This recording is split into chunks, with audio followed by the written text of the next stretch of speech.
Once upon a time, in a faraway land, there was a little girl who lived in a little house with her little dog.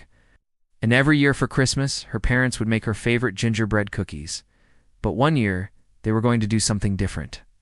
They were going to make a gingerbread man. So they started to bake, and they made the dough. They rolled it out, they cut out a man shape, and then they started to decorate. They put raisins for eyes, a carrot for the nose, and then they put little candy buttons for a mouth.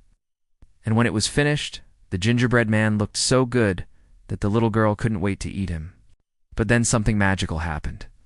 As soon as the gingerbread man was placed on the cooling rack, he started to wiggle his fingers and toes. Then he started to move his arms and legs.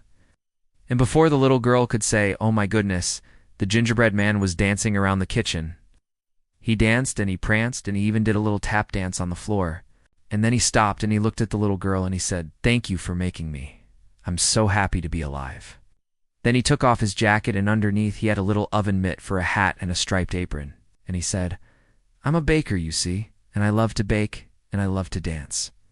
So the little girl and the gingerbread man became friends and they started to dance together. They danced all around the kitchen and then they went into the living room. And as they were dancing, the gingerbread man told the little girl all about the magical land where gingerbread men lived. It was a land made of candy canes and gumdrops, and the rivers were made of chocolate, and the trees were made of cookies. And then the gingerbread man said, "I have to go home now, but I'll come back next year and we can dance again." And with that, he took off his shoes, gave the little girl a wink, and then he walked up the chimney. The little girl never saw the gingerbread man again, but every year when the Christmas cookies were baked, she could hear the sound of his dancing in the chimney. And she knew that one day he would come back, and they would dance together again. The end.